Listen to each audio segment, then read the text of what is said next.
Kakang Guna Simarado bergenjok buk bolong kali codhe sapa sing gawe wonten dibalike ngadhawuh Adi Guru marmane Kakang Narada ulun adoh ulun ami cerak saya ulun raketake boya ana liya ingkang bakal ulun sukune katrangan kejawi namung Kakang Narada ing minangka dados parantara tegesipun dados mini sepuh ingkang mapan ana ing kayuwangan jungkring saloka nggih sakalapa mantar timbalan matuan Adi Guru dumateng ingkang raka ing sindhik manunggal kendhik kumrung sininggalih kesuk panataning kalbu daya-daya kepengin punika daya wonten ing gantos ingkang pundi sakalapa mantar dawuh Jengati Adi Guru dumateng kula kami tuaning para dewa sanjang kanika putra kakang wonten dawuh mestanipun nadyan kula boten matur paduka saged ngraosaken bilih kalenggan samangke Udamara pitung candra tegese pitung sasi kaliwangan Suralaya taman goro-goro kagiri-giri ndute sigra gedhobo luber kawah candra dimuka ngakak tutuke kumitir pepitik sanjang Nagaraja akarya bingung bilung-bilungan sagunging para dewa Dewi Apsara miwah Apsari menika kadaya saking menapa Adi Guru dewa tuwek kaya dene Narada menika nganggo ngelmu tintek niteni lelakon utawi niteni lelampahan ingkang nate gumelar wonten ing jagat Padang menika saben-saben Suralaya menika ketaman goro-goro arep wonten titah Ujapara ingkang mapan wonten ing Madyapada ingkang gentur tapane manteng semedine gandeng atine lawan Gusti kang Maha Suci satemah Anjalari Suralaya sor Prabawa kasembya ing bawa genter utawi kasembya ing gara-gara ingkang ngados mekaten menawi miturut gagasanipun Kakang Narada gara-gara ingkang nimbrung wonten ing kayuwangan kadaya saking menapa Kakang Adi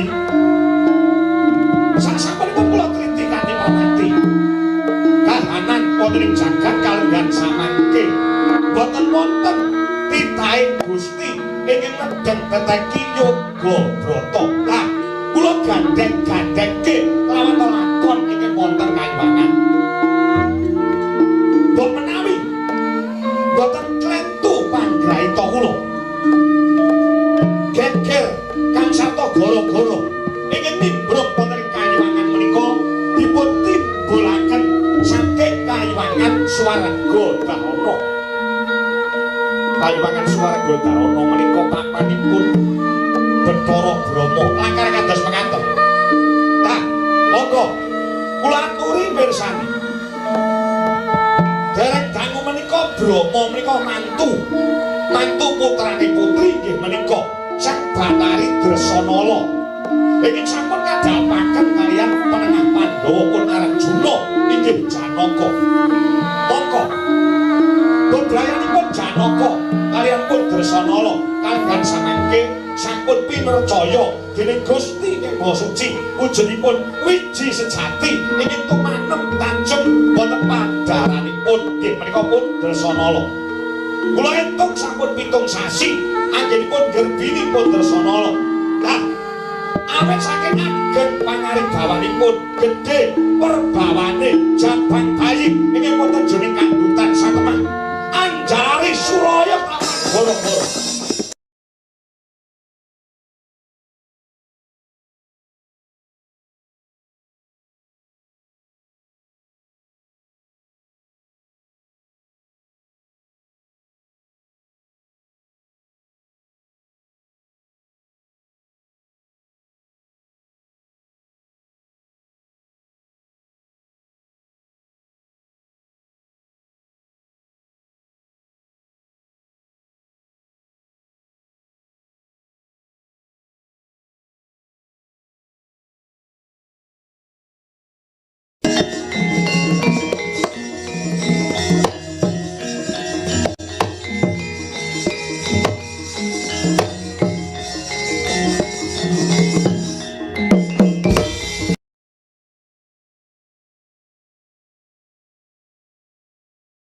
Kanjeng langit kelap-kelap katon legin sanging alis risang mawe gandrung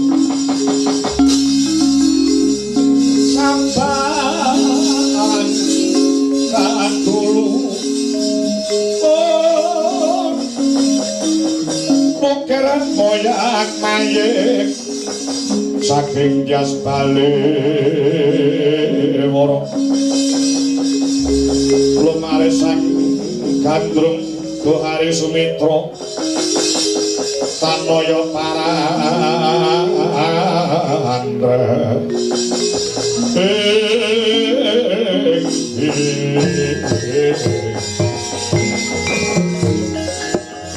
paluput langguning kas lukita Lukito linut itu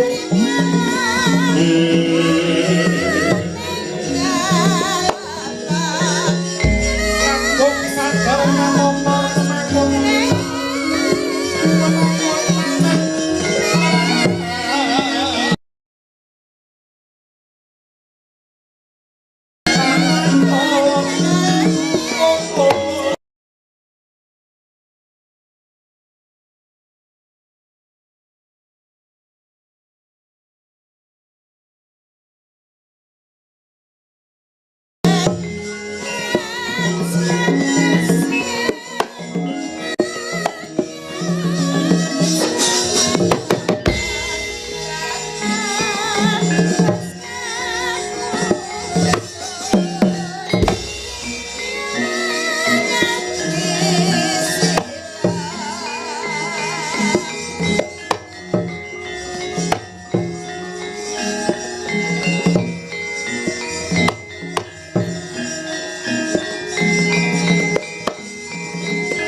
kanthi sedana Gusti sasongko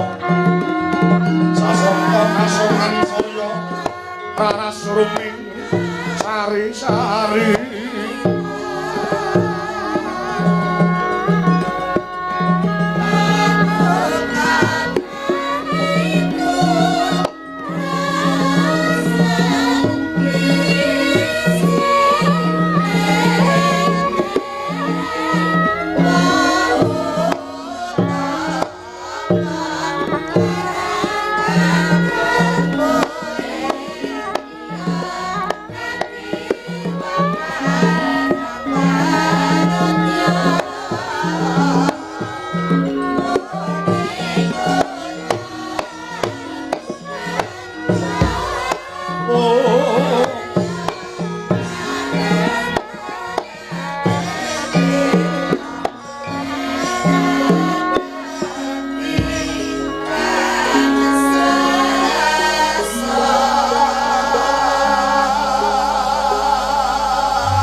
kasiliring sami rono mbre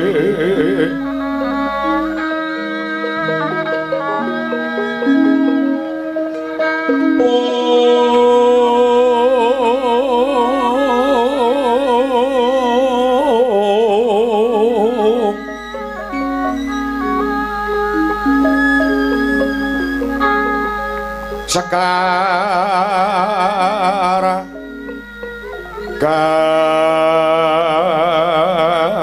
gadung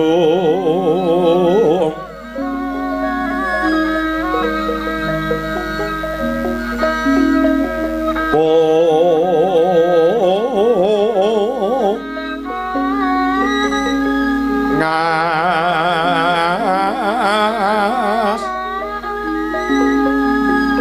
gandanyo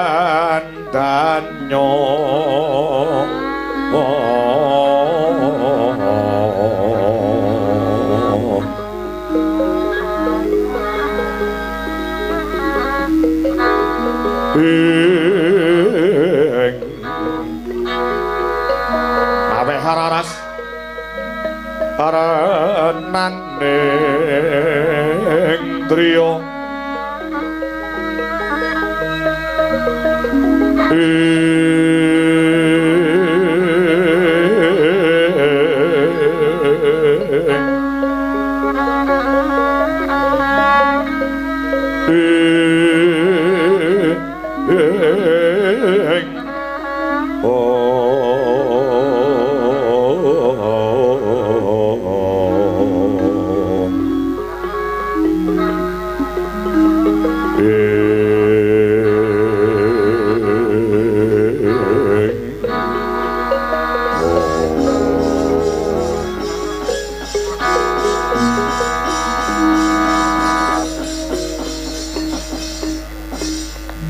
ya jagat ya dewa ya bathara ulun pas madhake ingkang prapta ngabyantara ana ing Sitinggil Kayuwangan Suralaya garwa ulun ya bojoku ing Kayuwangan Dandang Mangure Durga Permoni padha becik sak prapta kita ana ing Kayuwangan Suralaya Durga batobat nuwun inggih pukulun Narbaya nire sangsaya nggih kula ngabiyantara wonten ngasep Kayuwangan dipukulun bidah saking Kayuwangan Dandang Mangure dumugi wonten mriki mboten nyandung sakara-kara tegese mboten nyandung sambekala pinaringan berkah slamet rahayu wilujeng ngabiyantara wonten ngarsa paduka ngono Durga nggih lakar kados mekaten keparing kula ngaturaken sembah ngabekti mugi konco sandhap padha paduka Kayuwangan dipukulun Bathara Guru iya iya wis tak nampa bener becik akarya bombong Birawa jroning nala ora liwat pangestu ulun bae tampanana dalem pangestu ulun bae tampanana nok nuwun inggih ngesaken dawuh kula tamping tangan kalih kapetekaken wonten ing Jaja rumengeteng Mardaya memang ora daging Kayuwanan mangkono Durga nggih ngesaken dawuh karo sapa kula wonten pundi kemawon tindak wonten pundi kemawon kula mboten ningali wonten rencangipun ijen tanpa rowang Nyuwun pangapunten. Anggen kula dumugi niki wau radi randhat, radi telat. Sebabe gelora sing manah kula. Gelo perkara apa? Indonesia kalah karo Jepang 6-0.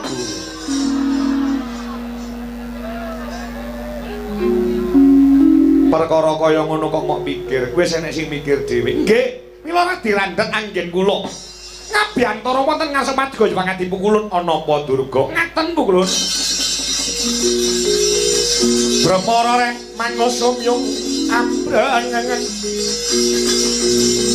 Kadidharunaning kaswase aneng maraga memalatung. Aresang kanto masrat maca leng-leng lalu mangulati Soraya mangrangsang wayah Sorya mangrangsang wayah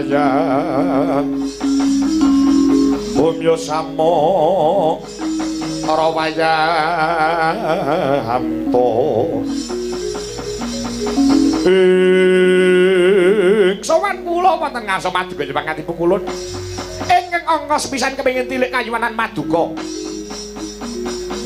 ingkang angka kalihipun ngaturaken alam moneng alam menika tembung lawas ana iki tegese kangen arep dikaya ngapa dapure Bedari Durga kula menika nggih garwa sah panjenengan ing atase kula bojo panjenengan meh 2 taun panjenengan dan mboten nate tindak wonten ing dandang mangore napa dikira wong wedok kaya kula niku mboten nate kangen karo bojo wong nyatane kula menika garwa panjenengan ya ampun 2 taun ora tau dikeloni nganti meh buntet iya Durga ya amit saka akehing pakaryan nggih kula mboten badhe brontak napa-napa wong jeneng nyatanipun Paduka minangka dados pimpinane Kanjeng Suralaya lah ingkang angka 3 pukulun ingkang angka 3 wonten tembungan anak polah bapa kepradah lire kepiye Durga Paduka kaliyan kula menika pinercaya ndarbeni atmaja tegese duweni anak lanang nggih menika pun Dewa Srani ratu ing Tunggul Malaya ya ulun ngakoni kalamun to Dewa Srani kuwi atmaja ulun patutan kelawan jeneng kita Betari Permoni nggih banjur gandeng jeneng kelawan ulun ngaten pukulun Dewa Srani menika wiwit cilik menika sing ngopeni kula ngantos ngancik dewasa lan mekasanipun dadi ratu wonten ing Tunggul Malaya sing golek-golekne kula nek mboten wonten Durga tangih kelakone si Dewa Srani lenggah keprabon wonten ing negari Tunggul Malaya iya terus lah rene sampun sawetawis anggenipun dados ratu wonten ing Tunggul Malaya sipating Nalendra sipating ratu menika jangkep anggenipun ngasta pemerintahan menika menawi sampun kagungan garwa utawi sampun kagungan sisian ingkang minangka dados tetimbangane gesang wonten ing Madyapada Dewa Srani pengin rabi lakar kados mekaten yen pancen wis tumeka mahyani mangsa kala Dewa Srani pengin palakrama murgage kuwi kandha bocah saka ngendi jenenge sapa anake sapa yen perlu munggahe kepengin rabi kelawan midodari Kayuwangan mangko panjenenganing ingsun kang minangka dadi pimpinane Suralaya bakal paring dawuh marang salah sawijining widodari kang dadi gegayuhane si Dewa Srani murgage kuwi kandha bab menika ingkang badhe kula aturaken Dewa Srani menika gandrung kelawan widodari ingkang mapan Kayuwangan Suralaya mriki murgage kuwi kandha widodari jenenge sapa mengko panjenengan ulun ingkang bakal paring dawuh supaya widodari mau medhun ana ing negara Tunggul Malaya tumuli kagarwa dening si Dewa Srani widodari ingkang badhe dipun kersakaken kelawan ingkang putrapun Dewa Srani mboten sanes widodari saking Kayuwangan swarga dahana atmajanipun Bathara Brahma pun Batari Dresanala kose durung kose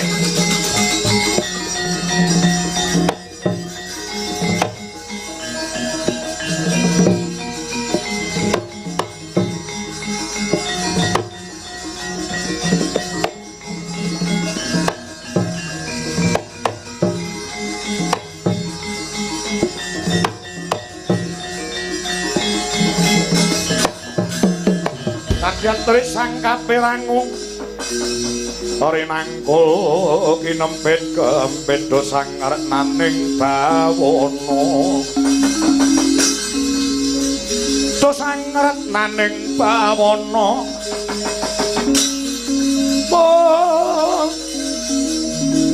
ya si tukang walang ati ya si tukang ngenesing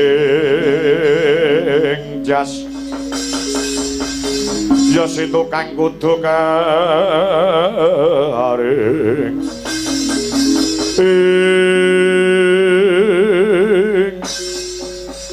Durga wonten dawuh apa jeneng kita ora kulak pamarta adol pangrungu sampun kula menika sampun ngertos bilih pun Dresanala sampun kagarwa dening Panengah Pandhawa si Janaka paduka badhe ngendika kados mekaten nek pancen wis krungu ya gene kowe ora ngandani marang putramu si Dewa Srani kula menika sampun paring dawuh dumateng pun Dewa Srani aja Dewa Srani Dresanala kuwi wis duwe bojo ya kuwi Panengah Pandhawa si Janaka nek kowe njaluk rabi kalawan Dresanala kuwi tegese ngrusak pagrayu nyures-nyures ijo ngobak-ngobak katentremane wong beblayan ngrebut bojone wong liya kuwi ora becik ngrebut bojone wong liya kuwi elek kula kandhani ngoten Dewa Srani malah njawab dateng kula kanthi cetha ibu gagah-gagahe wong lanang niku nek iso ngrebut bojone wong liya jajal pripun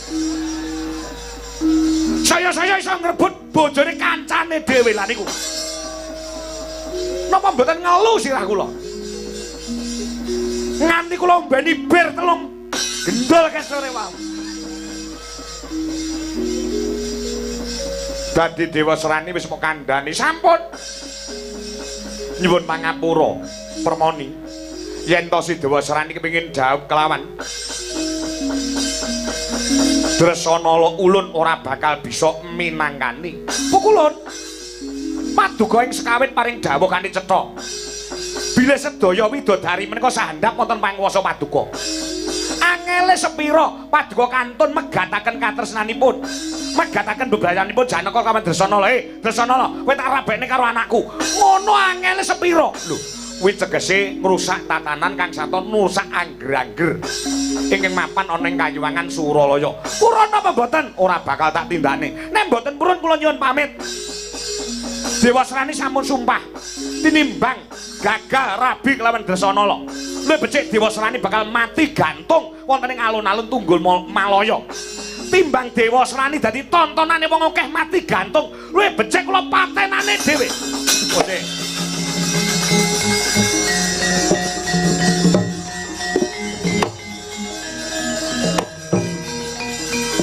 oh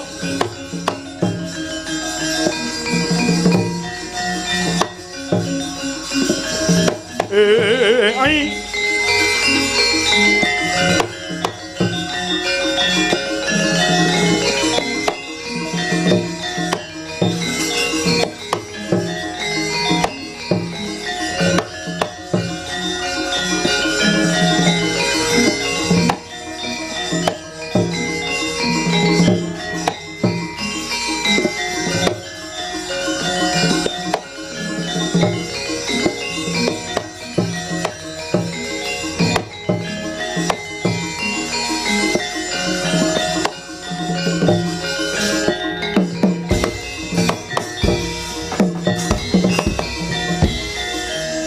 Dewa Sugata marang kang sureng perang nibani arum-arum ngendanu ing ngawiyat Narada ngepalani Jawata Sutamulat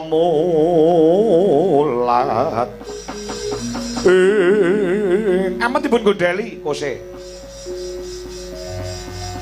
dina samangku ewuh aya ing pambudi paduka menika pimpinan wonten ing Suralaya angele sepira Dresanala kowe pegatan tak rabekne karo anakku nek pancen beneran boten saguh pancen boten purun tegese tega lawan patine ing putra Dewa Srani kula tak mantuk mawon mulih ning ndi Jagaraga kok Jagaraga anu wonten ing Tunggul Malaya lho patenane Dewa Srani iya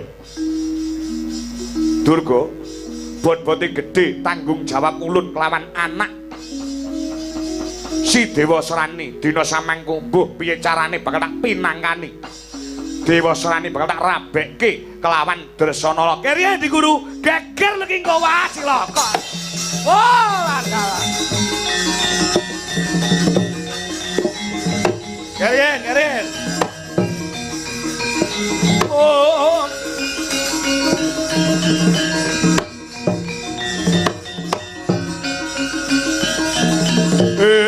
On.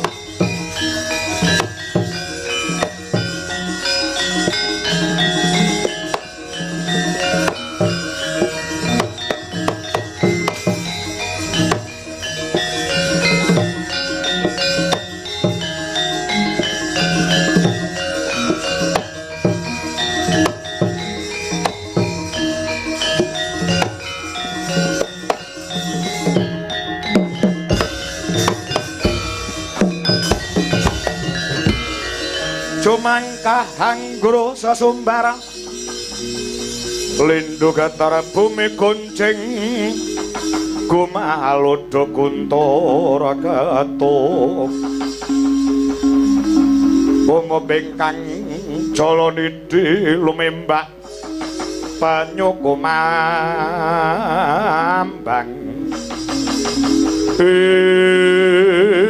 alah Perginjang Pak Pong Warudoyong Tinegara Wong.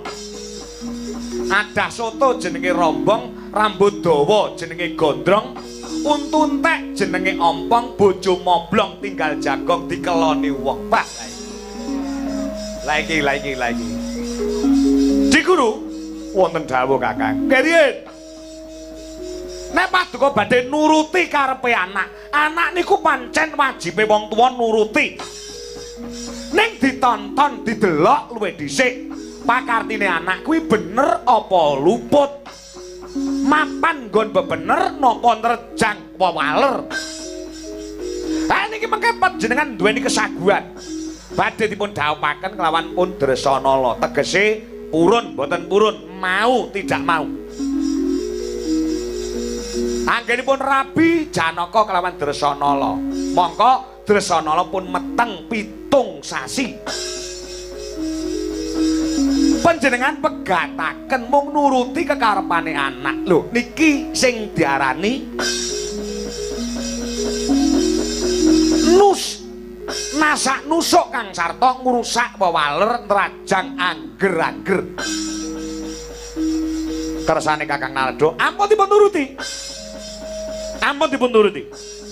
Niki mengke iso nglandang carang saka pucuk, kriwikan dadi grojokan, gojekan dadi tangisan. Kula tak takon Kakang. Takon apa? Pimpinane kayangan menika sinten? Paduka. Sing menang Murba lan Masesa kahanan kayangan Paduka Di Guru. Sing menang nemtok niat bang ijoning lelakon wonten ing Suralaya Paduka Di Guru. Tegese dewa liyane kudu manut kalian sinten? Manut kelawan Paduka Di Guru. Yen mengkaten Kakang Narada manut kalian kula. Boten saged sebabe sampean kleru. Nek sampean bener kula manut, nek sampean kleru kula duwe hak benerke. Bener tumrape Kakang Narada. Dereng karuan bener tumraping Bathara Guru, lepat tumraping Kakang Kaneka Putra. Dereng karuan lepat tumraping Kaneka Putra. Tumraping Manikmaya. Mila saking menika Paduka kula aturi manut kalian kula. Manut pripun? Manut kalian kula Paduka mendel kemawon. Boten saged. Wong kula duwe lambe nggih omong kok. Ora entuk omong niku pripun? Pimpinane kayangan menika kula lek panjenengan boten setuju, boten serujuk kalian Bathara Guru, mangleren kemawon leh dadi dewa. Lho, mecat sampean. Arep mecat sampean. Oh,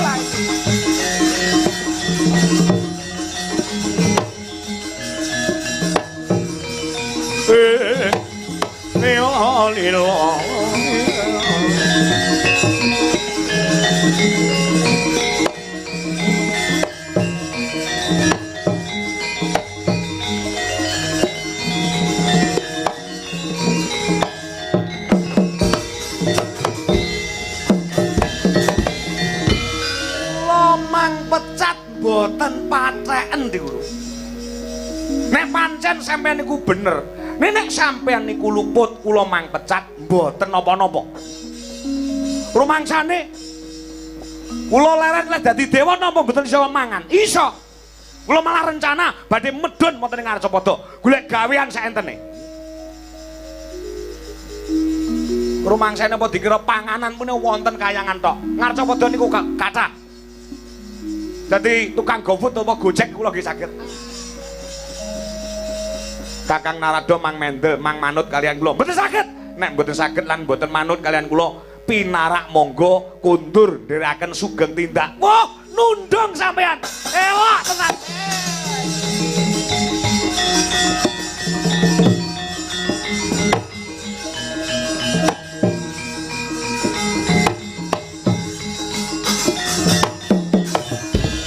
Ambak dewa kula niku wong Jawa. Dipun suwarani kados mengaten kula krasa. Pinarak monggo kundur nderekaken sugeng tindak. Niku cara kasare kowe ndang minggato saka kene. Nggih. Kula tampa kanthi jembaring dada. Kula tak nonton saka kadohan. Suradira jayaning Kangrat, Sobrasot kaping 8 Darmastuti. Sapa ndisi Allah ing ngono wayune bakal sirna. Nandur kunduh, utang nyaur, nggih balekake sing gawe bakal nganggo.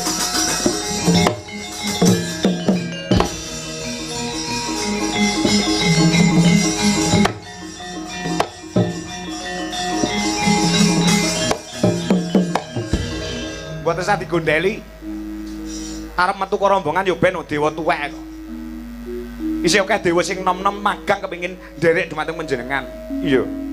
Bola-bali Narada niku ken diyen ngasine ket riyen nganti sayam yahine menika apike kali panjenengan namung wonten ing lair, batine asin mboten cocok kali panjenengan. Asine Narada niku pengin nyaingi panjenengan, pengin dadi ratune para dewa. Mula kemresik kados mekaten. Narada mboten sampun gandoli, arep metu saka rombongan ya wis ben.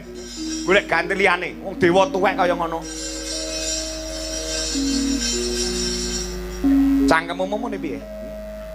Ing rasane aku dewa tuwek, ora enek gunane, Rumangsane nek aku metu saka rombongan kene, sapa sing dikongkon nulaki udan? Raimu. Mau-maune Suralaya ki ayem tentrem, gandeng ketekan kowe Durga, kahanane dadi panas kaya ngene, Bola bali nek widodarine begenggek iki. Cangkeme muni apa? Cangkeme muni apa? Yo. Patu kok mendel mawon to pukulun, kula dilekne, diwadani widodarine begenggek. Lah iya apa ora? Inggih pukulun ya wis. Nek iya ya wis ora usah dadak berontak. Indra wonten dawuh Timbalana. Timbalana. Bathara Brahma sintrang samirana supaya ngadhep ana ngarasane sun sendika ngesak.